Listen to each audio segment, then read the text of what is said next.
E por essa ninguém esperava. Advogado de Jair Bolsonaro detona ministros do STF e ainda deixa jornalistas sem resposta. Você vai ver aqui agora este vídeo mostrando, olha só o que fez o advogado de Jair Bolsonaro. Agora aos 48 do segundo tempo, ao apagar das luzes no finalzinho do ano, temos agora mais essa chapa quente ali em Brasília. O clima está tenso. Jair Bolsonaro tenta de todas as formas tirar a sua inegibilidade, mas o advogado de Bolsonaro agora partiu para cima e os ministros não gostaram. Veja só como foi tudo isso aqui. E ainda, descoberto quem estava por trás do 8 de janeiro e você vai ficar surpreso com isso. Realmente um grande golpe contra o povo brasileiro e agora as provas começam a chegar e o povo fica chocado. Realmente que absurdo, pessoal. Se tem alguém que devia estar preso, não eram os patriotas, mas sim integrantes do governo que planejaram esse terrível golpe contra a população brasileira. Já dá um like nesse vídeo, se inscreva nesse canal para ver outras matérias como essa e vamos para esse vídeo que está imperdível. Imperdível. Advogado do Bolsonaro detona STF e deixa os jornalistas da Globo News sem resposta. Gente, isso aqui é simplesmente imperdível e vai alegrar o seu final de semana. O advogado do Bolsonaro, meu amigo Paulo Bueno, ele foi para Globo News ontem dar uma entrevista sobre a investigação da suposta trama golpista e detonou completamente as ilegalidades e os abusos dos ministros do Supremo. E em menos de 4 minutos ele dá um show de direito ao listar tudo que tem de errado, de abusivo, de ilegal naqueles inquéritos contra Bolsonaro. É absolutamente imperdível, gente. Deixou os jornalistas da Globo News no chinelo e sem resposta. Bora então direto ao ponto assistir a este momento épico juntos. Mas antes, você já sabe, curte o vídeo, se inscreve no canal e compartilhe o link para que a voz da nossa indignação possa chegar mais longe. Bora lá! Outra coisa, a competência da corte. A corte mudou agora, a competência que ela havia mudado em 2018. Eu escrevi um artigo, coisa de 15 dias, você leu, inclusive, aqui foi publicado no Globo, onde eu justamente traço uma linha do tempo e da inconstância dessa questão. O Supremo traz para si ou larga a mão conforme uma série de instabilidades políticas.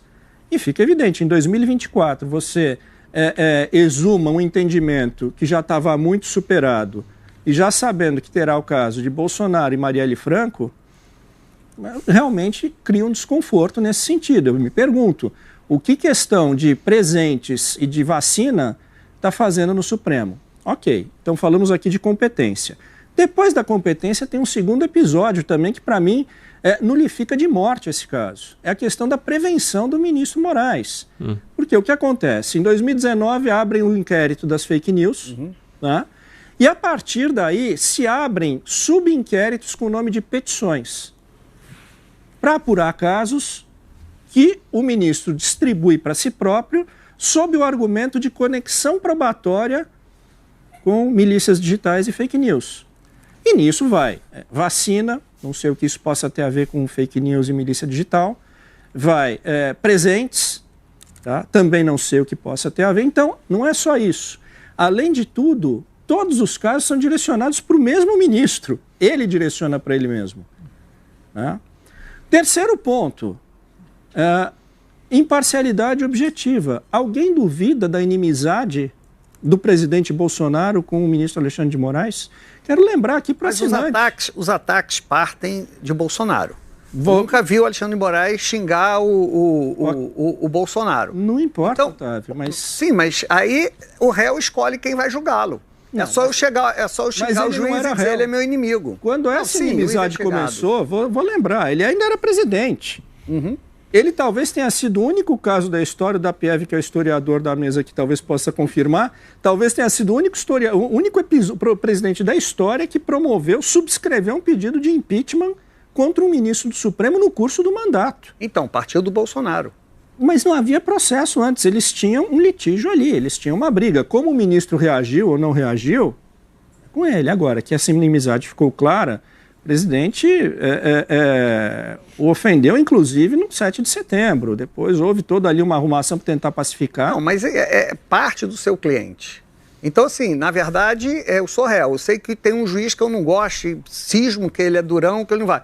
Então, eu vou começar a xingar aquele juiz e dizer, olha, nós somos inimigos. Então, eu vou partir por um outro lado, talvez que, de uma certa forma, atenda melhor o teu questionamento.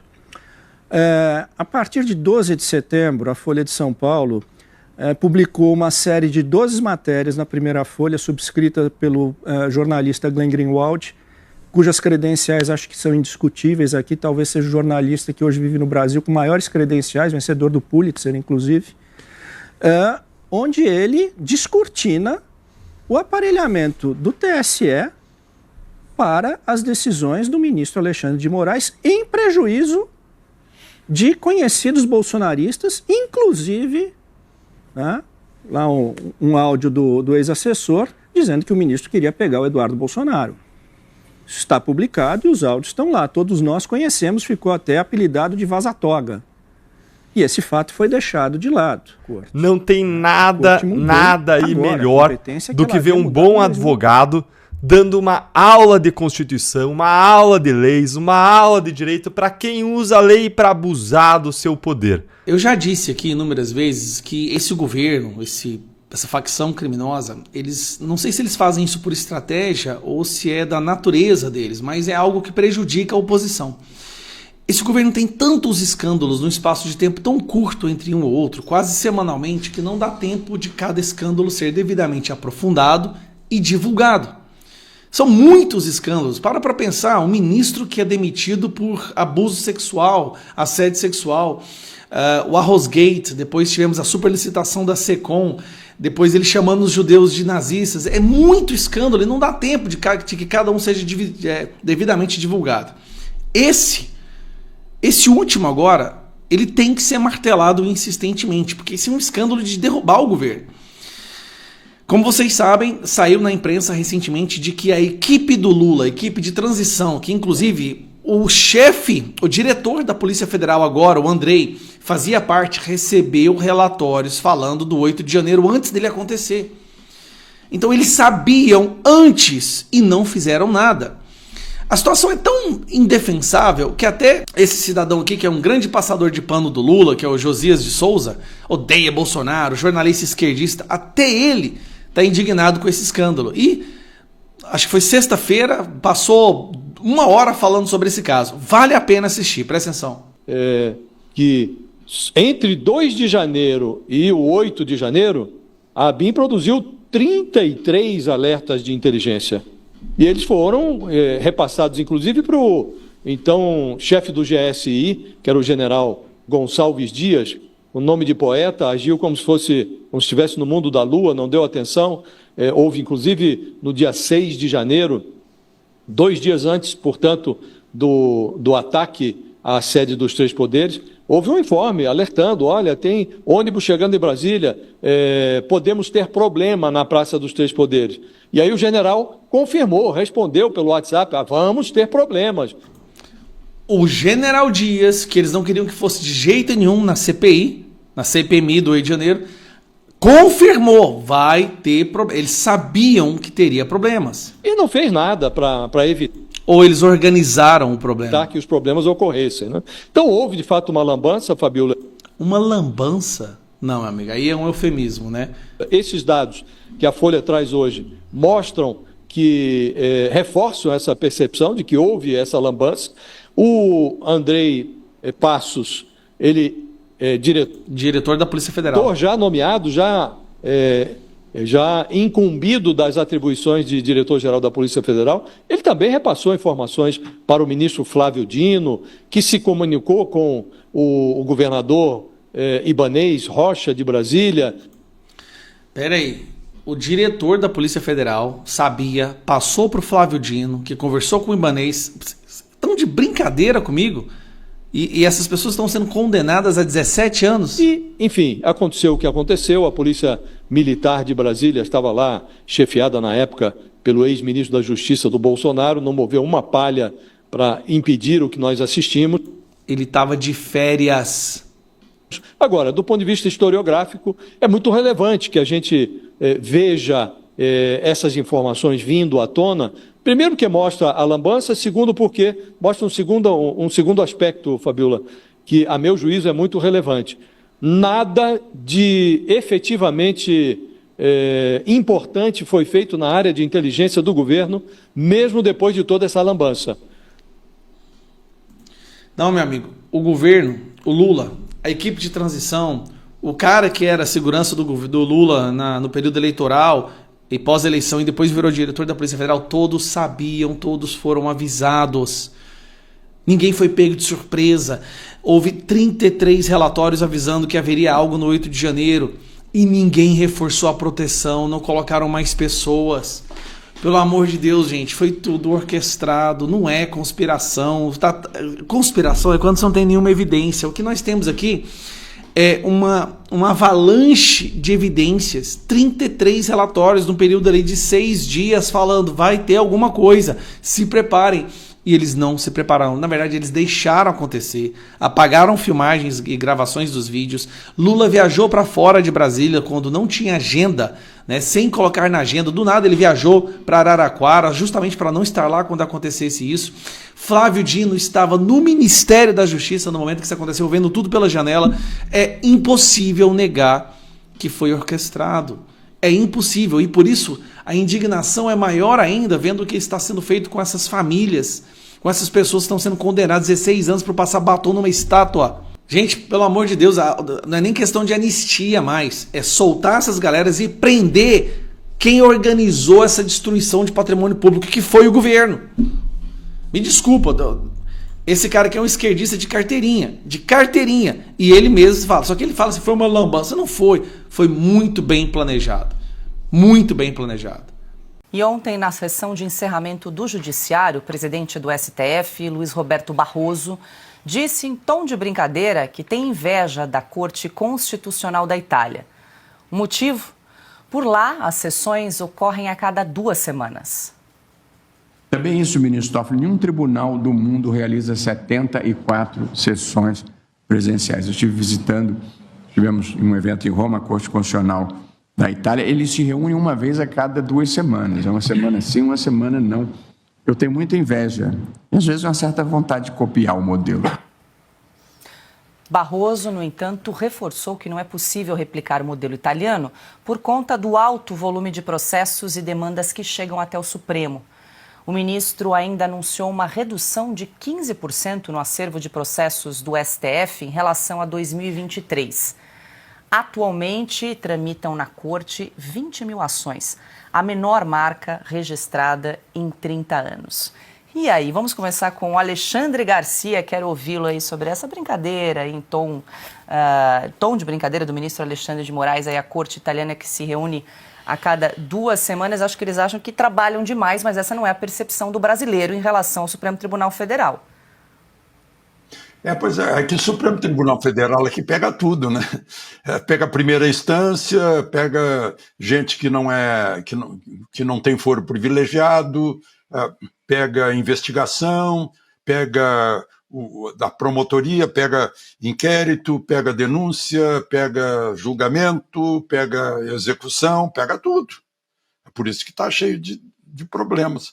Lá na Corte Italiana, eu estou tentando lembrar, está escrito em latim na fachada da Corte Italiana, é algo que eu lembro que quando eu vi servia assim como uma luva para o Supremo brasileiro, né? É algo que diz respeito ao nosso assunto de anistia há pouco, né? Sobre fazer justiça, a caridade e o ato de fazer justiça, é algo assim que estão juntos, né? O sentimento da caridade e o sentimento de fazer justiça. Mas eu acho que a Ana podia falar mais ainda sobre os justices lá dos Estados Unidos, sobre a Suprema Corte, que pega assunto realmente constitucional. Eu vou citar aqui o José Dirceu, que já fez declarações pedindo que o nosso Supremo, a nossa Suprema Corte, seja um tribunal essencialmente constitucional. Guardião da Constituição.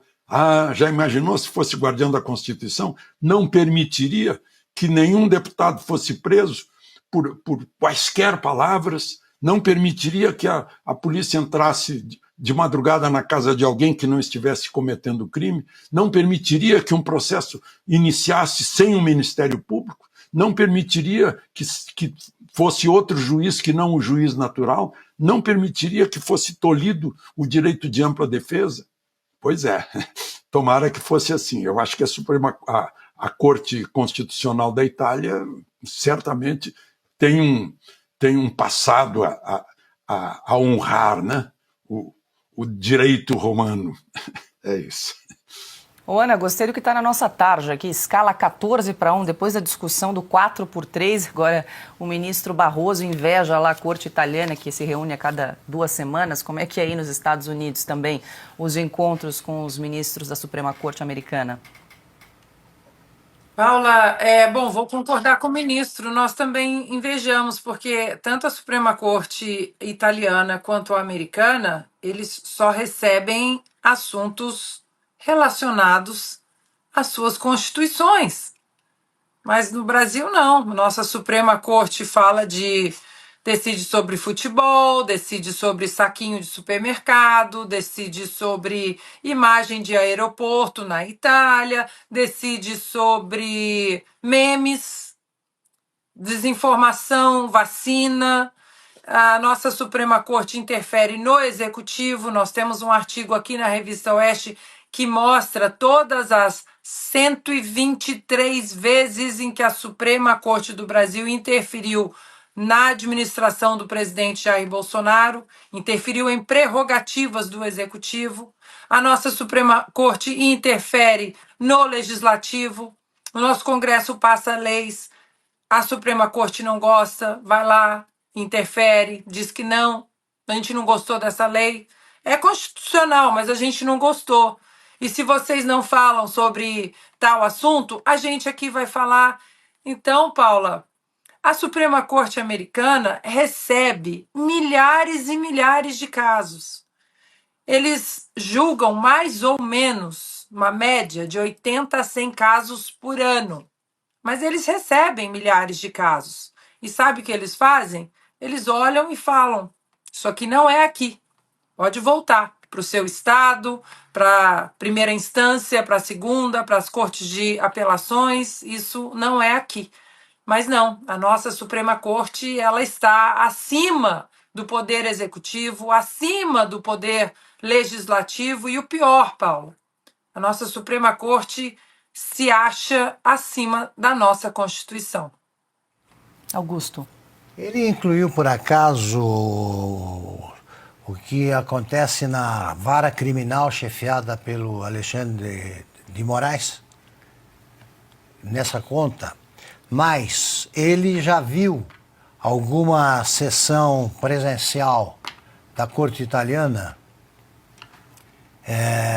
Eu faço essas perguntas porque eu escrevi essa semana sobre o que anda acontecendo nas cortes, nas reuniões presenciais, sessões presenciais do Supremo, né? Eu comparei a um recreio no hospício, o que está acontecendo. Porque a última, na mais recente, anterior a essa aí, que faz esse balanço, o ministro Barroso está aqui, ó, Dias de Toffoli. Vamos ver o que aconteceu na última sessão em que o Toffoli se apresentou, porque agora ele ele parece candidato, assim, já que não conseguiu ser bem sucedido no concurso para ingresso na magistratura paulista, parece que ele está agora tentando um concurso para jurado de programa de calouro. Calouro, porque ele só lembra agora algumas músicas, vagamente, músicas que ficaram aí na memória dele. Vamos ver ele atuando com os óculos escuros que cobrem 1/3 do rosto, porque o preto graúna o escuro dos óculos dele. Vamos lá. Você quer a foto dele, Augusto? Não, eu queria ele se apresentando. Enquanto isso... aquele que ele declamou, a gente não sabia se ele estava cantando. Ele não canta, ele sugere que o Barroso... Porque a certa altura, o Barroso, antes do numerito dele, diz assim, que ele fala, posso... E o Barroso já entende, as duas... a primeira parte, sim, claro. Justiça também é poesia. Que tal? A gente, Para já, senão... Temos aqui, produção? Vamos lá. Se alguém fizer isso na corte italiana, por exemplo, é internado imediatamente. Aqui, eles usam sessões para isso, vale alguma coisa? Não vale nada. É recreio no hospício mesmo. E tem outra coisa, Diga, Paula, Ana. rapidinho. Nós temos um ministro na nossa Suprema Corte, o ministro Flávio Dino, que ele até hoje não desmentiu, né? Eu não vou nem falar falácia, é aquela mentira que ele disse que a Suprema Corte americana ninguém sabe como cada justice votou, né? Ou seja, isso é uma mentira. Aqui todos nós sabemos como cada um votou, como foi o voto de cada um, da maioria dos dissidentes. Então, ele disse que, quem sabe, né, o Supremo Tribunal Federal pudesse copiar o voto secreto da Suprema Corte americana. E não é verdade. Até hoje ele continua com essa falácia. E, enquanto isso, né, nós continuamos aí com o nosso Supremo intervindo de maneira assustadora, né? Foram 123 vezes que a Suprema Corte do Brasil interveio no executivo do Brasil, ou seja, não deixou o presidente Bolsonaro governar. E agora vem o Barroso dizer que, meu Deus, quem dera, né? Se pudéssemos descansar mais um pouco, se as viagens para fora do Brasil já não fossem suficientes o tempo todo. Viajam para fora, para Oxford, para Roma, para Nova York, para Itália, para quê? Para falar mal do Brasil. E enquanto isso, de acordo aqui com o Jornal do Brown hoje, o Rodrigo Pacheco, o presidente do Senado, que deveria ter colocado um freio nesse Supremo Tribunal político, está sonhando com o Ministério da Justiça ou o Ministério da Indústria e Comércio. Não dá para levar a sério um Senado desse. Espero que 2026 muita coisa mude, principalmente no Senado, porque senão não tem jeito com essa Suprema Corte ativista. Posso fazer outro pedido, não? Não, só você para pedir para... recortar esse comentário da Ana, que deu uma aula aí de conjugação do verbo intervir, e mandar para o ex-ministro da Educação, o Haddad, para ele parar de falar intervido, né?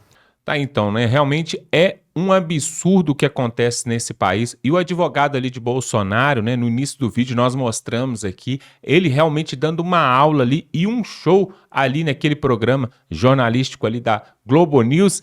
E é isso mesmo, pessoal. Não pode ficar calado, porque o que eles querem é envergonhar a direita e eles querem colocar Jair Bolsonaro na prisão. E olha só que absurdo que trouxe aqui o deputado Gustavo Gauer. Realmente a ABIN, a PF, diretor da PF, Lula, ministro Flávio Dino, todo mundo já sabia do que ia acontecer no 8 de janeiro, mas como assim, pessoal? Como assim? Só os patriotas que estavam ali na frente dos quartéis é que não sabiam? Foi armado Marapuca. E se tem alguém que deveria estar preso, não são os patriotas. Anistia para eles já, agora. Mas integrantes do governo que planejaram esse golpe aí, eles sim deveriam estar presos. Esse Brasil, pessoal, esse país está de cabeça para baixo, está de pernas para o ar. Daqui a pouco você vai ver o poste fazendo xixi no cachorro, porque as coisas estão trocadas. Não é possível uma coisa dessa, pessoal. Bolsonaro não deu golpe em ninguém, o Braga Neto, o assessor ali de Bolsonaro também, ninguém planejou golpe nenhum. Talvez teve um ou outro doido, desmiolado lá, que estava planejando alguma coisa, como aquele lobo solitário ali da porta do STF, que colocou fogo ali, né, no próprio corpo. Mas fora isso, pessoal, o grande golpe foi dado no povo brasileiro. E por que eles planejaram esse 8 de janeiro? Eu imagino que é porque eles não queriam que a população, que a tensão na população aumentasse a cada dia. Porque depois que Lula foi eleito lá atrás, em 22, a população foi para frente dos quartéis e falou, não aceito, queremos que reveja. E aí foi aumentando a pressão, foi aumentando, e culminou com o povo ali na esplanada dos ministérios ali, e foi aumentando a população. E aí teve o dia que o Lula foi... Primeiro ele foi diplomado, né? Diplomado, parece que dia 16 ou 19 de dezembro. E depois, no dia 2, é que ele tomou posse ali em Brasília. E a tensão foi aumentando, foi aumentando.